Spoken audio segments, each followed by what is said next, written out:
विद्यार्थी मित्र हो, माझ्या या यूट्यूब चॅनलमध्ये आपणा सर्वांचं स्वागत। विद्यार्थी मित्र हो, आजपर्यंत तुमचे 3 पेपर झालेले आहेत। त्यामध्ये प्रामुख्याने business regulatory framework, advance accounting आणि इकॉनॉमिक्स। उद्याचा जो पेपर आहे तो आहे ऑडिटिंग अँड टॅक्सेशनचा आणि त्या संदर्भात प्रामुख्याने आपण ऑडिटिंग आणि टॅक्सेशन या विषयाचे 2 भाग करून त्याची माहिती आपण अतिशय थोडक्या स्वरूपात घेणार आहोत की जेणेकरून परीक्षेला जाण्यापूर्वी तुमची तयारी व्हावी। विद्यार्थी मित्र, तुम्ही माझ्या फेसबुक पेज, माझी वेबसाईट आहे, इंस्टाग्राम आहे आणि व्हॉट्सअप आहे, या माध्यमातून तुम्ही संपर्क साधू शकता आणि येणारे अपडेट्स त्या ठिकाणी घेऊ शकता। तर चला मित्र, पाहूया ऑडिटिंग अँड इन्कम टॅक्स। पहिला भाग आपण पाहणार आहोत तो म्हणजे ऑडिटिंग। परीक्षेला जाण्यापूर्वी नक्की आपण कुठला भाग अभ्यासायचा, कुठल्या भागावर आपण त्या ठिकाणी जास्त ट्रेस द्यायचा, हे सगळ्यात महत्त्वाचं आहे। ऑडिटिंग मध्ये एकंदरीत 4 चॅप्टर आहेत तुम्हाला। पहिला चॅप्टर आहे तुमचा प्रिन्सिपल ऑफ ऑडिटिंग, अंकेक्षणाची मूलतत्वे।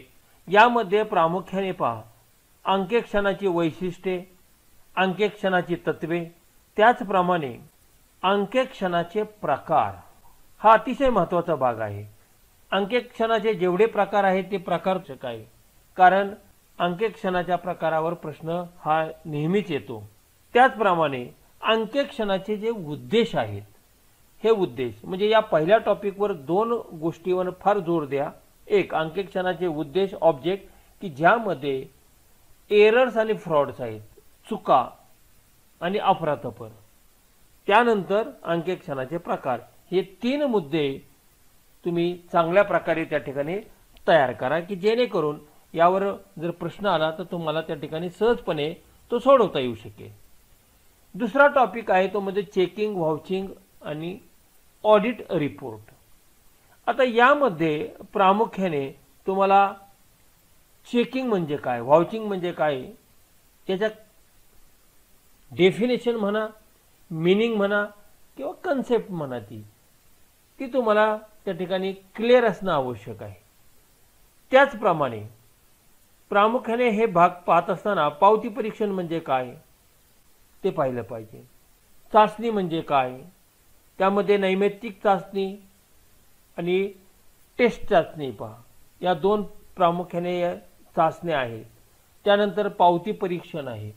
पावती परीक्षणामध्ये प्रामुख्याने तुम्ही ज्या काही ट्रान्झॅक्शन व्यवसाय संस्थेमध्ये होतात त्याच्या ज्या पावत्या असतात त्या पावत्यांचं परीक्षण, मग कुठला व्यवहार असू दे, एखादा खरेदीचा असेल अथवा विक्रीचा असेल, मालमत्ता खरेदी केल्याचा असेल, मालमत्ता विक्री केल्याचा असेल, तर त्या ट्रान्झॅक्शनची जी काही तपासणी आहे त्या पावत्याच्या साहाय्याने कशी केली जाते, तो भाग तुम्हाला त्या ठिकाणी चांगल्या प्रकारे करावा लागेल।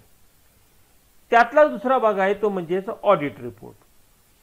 आता ऑडिट रिपोर्ट पाहत असताना तुम्हाला प्रामुख्याने ऑडिट प्रोग्राम म्हणजेच अंकेक्षण कार्यक्रम, त्यानंतर अंतर्गत तपासणी, अंतर्गत नियंत्रण आणि अंतर्गत अंकेक्षण हे मुद्दे त्या ठिकाणी तुम्हाला विचारात घ्यावे लागेल।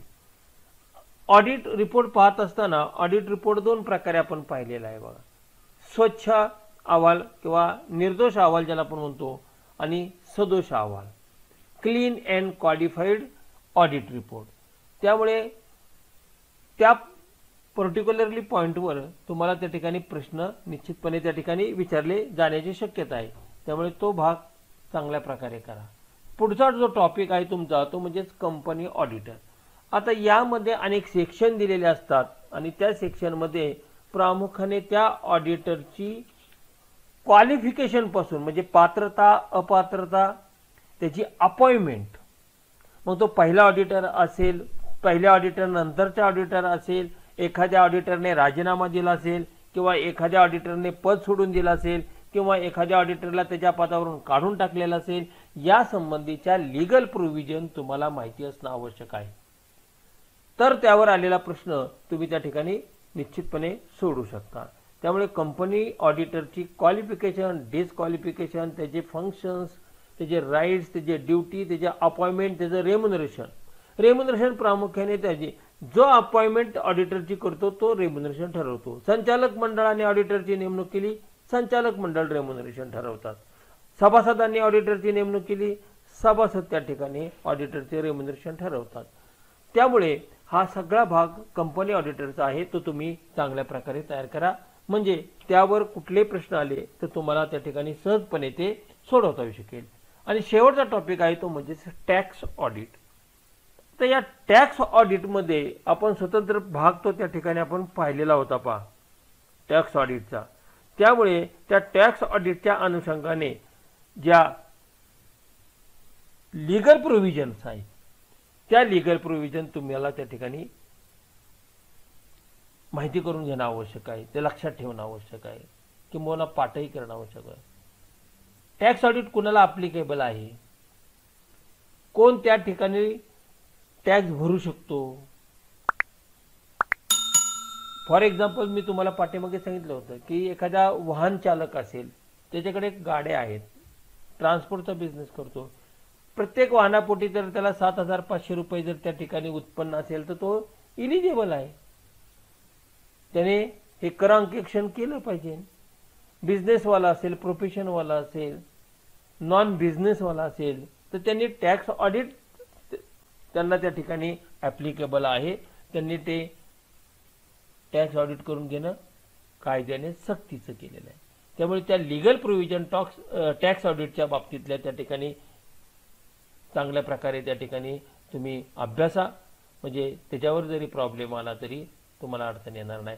अशा एकंदरीत 4 टॉपिक तुम्हाला ऑडिटिंगचे आहे. आता आपण पाहणार आहोत तो म्हणजेच इन्कम टॅक्स. इन्कम टॅक्सचे 5 हेड आहेत. पहिला भाग आहे तो म्हणजे सॅलरी, इन्कम फ्रॉम सॅलरी. पण हे सॅलरीचा पाहण्यापूर्वी आरसीसी म्हणजे काय, असेसमेंट इयर म्हणजे काय, प्रेव्हियस इयर म्हणजे काय, ॲग्रिकल्चर इन्कम काय, रेसिडेंटल स्टेटस त्या आरसीसीचा कसा आहे, या संबंधीच्या इन्कम टॅक्स ऍक्ट मधल्या ज्या प्रोव्हिजन आहेत ना त्या तुम्हाला माहिती असणं अतिशय गरजेचं आहे. कारण या आत्ता मी जे काय उल्लेख केलेले काय हे शब्द आहेत त्यावर प्रश्न येण्याची शक्यता असते. हे प्रायमरी भाग पाहिल्यानंतर प्रत्यक्षपणे सॅलरीकडे तुम्हाला जाता येईल. मग सॅलरी पासून उत्पन्न तुम्हाला कसं काय मिळतं, मग बेसिक पे, डीए आहे, वेगवेगळ्या प्रकारचे अलाउन्सेस आहे, परक्विजिट्स आहेत, हे सगळे आम्ही घेतल्यानंतर आम्हाला सॅलरी मिळते. आणि त्यानंतर आम्हाला डिडक्शन्स आहेत त्यामध्ये. मग डिडक्शन्स आम्हाला जे आहे ते कोणकोणते डिडक्शन आहे तर स्टँडर्ड डिडक्शन्स आहेत. त्यानंतर एटीसी खाली आम्हाला डिडक्शन मिळतं. त्यामुळे तुम्हाला एकंदरीत डिडक्शन सॅलरीच्या कुठल्या कुठल्या आहेत, त्या किती आहेत याची माहिती करून घेणं अत्यंत गरजेचं आहे, किंबहुना ते पाठच करा, कारण त्याच्यावर 100% प्रश्न हा असतोच. पुढचा भाग आहे तो म्हणजे income from house property. House प्रॉपर्टीचे 2 भाग, एक सेल्फ ऑक्युपाइड हाऊस प्रॉपर्टी आणि दुसरं लेट आउट हाऊस प्रॉपर्टी. आता ह्याचं मुळात त्याची ग्रॉस अॅन्युअल व्हॅल्यू कशी असते, फेअर रेंट कसं आहे, म्युन्सिपल रेंट काय ठरवलं जातं, ॲक्च्युअल रेंट काय आहे, म्युन्सिपल टॅक्सेस त्यानंतर काय केले जातात, मग ते वजा कसे केले जातात, त्यानंतर येणाऱ्या व्हॅल्यूला काय म्हणतो आपण तर नेट अॅन्युअल व्हॅल्यू म्हणतो. त्या नेट अॅन्युअल व्हॅल्यूमधून परत तुम्हाला डिडक्शन्स आहेत सेक्शन 24 प्रमाणे. मग ते कोणकोणते डिडक्शन्स आहेत ते पाठ करा. तुम्हाला काय प्रॉब्लेम सोडवायचे नाहीयेत, तुम्हाला फक्त या लीगल प्रोव्हिजन त्या ठिकाणी दिलेले आहेत तेवढ्याच प्रोव्हिजन्स या हाऊस प्रॉपर्टीच्या अनुषंगाने विचारले जातील. त्यामुळे त्या डिडक्शनच्या प्रोव्हिजन तुम्हाला माहिती असणं आवश्यक आहे. पुढचा भाग आहे तो म्हणजे इन्कम फ्रॉम बिझनेस किंवा प्रोफेशन, त्यालाच गेन फ्रॉम प्रोफेशन और बिझनेस असे सुद्धा म्हणतात. आता या बिझनेस आणि प्रोफेशनच्या पुन्हा तुम्हाला त्या ठिकाणी सांगता येईल की कुठलं उत्पन्न बिझनेस अंडर येतं, कोणतं उत्पन्न प्रोफेशन अंडर येतं हे तुम्हाला माहिती असणं आवश्यक आहे, कारण तसा प्रश्न त्या ठिकाणी विचारण्याची शक्यता आहे. त्यामुळे बिझनेसच्या प्रोव्हिजन, प्रोफेशनच्या प्रोव्हिजन जे आहेत त्या प्रोव्हिजन तुम्ही त्या ठिकाणी लक्षात ठेवत चला. आणि कोणत्या इन्कम हा बिझनेसचा आहे आणि कोणता प्रोफेशनचा आहे, कोणता हाऊस प्रॉपर्टीचा आहे, कोणता सॅलरीचा आहे, कोणता अदर सोर्सेसचा आहे, कोणता कॅपिटल गेनचा आहे, हे माहिती असणं आवश्यक आहे. तरच तुम्हाला प्रश्नांची उत्तरं देता येऊ शकेल. पुढचा भाग आहे income from capital gain. Capital गेनच्या बाबतीत आपण हे प्रत्येक मुद्द्याचे स्वतंत्र व्हिडिओ पाहिलेले आहे. मग या कॅपिटल गेनच्या संदर्भात तुम्हाला हे माहिती पाहिजे की कॅपिटल गेन कसा निर्माण होतो, केव्हा निर्माण होतो, कुठल्या ट्रान्झॅक्शन झाल्यानंतर तो कॅपिटल गेन होतो. मग त्या कॅपिटल गेनच्या अनुषंगाने काही इन्कम टॅक्स ॲक्टमध्ये लिगल प्रोव्हिजन दिलेले आहेत का, तर त्या प्रोव्हिजन तुम्ही त्या ठिकाणी लक्षात ठेवा. आणि कुठले गेन म्हणजे प्रॉफिट म्हणजे इन्कम हे कॅपिटल गेनच्या अंडर येतात ते तुम्हाला त्या ठिकाणी माहिती असणं गरजेचं आहे. त्यामुळे तो एक भाग जाताना निश्चित करा.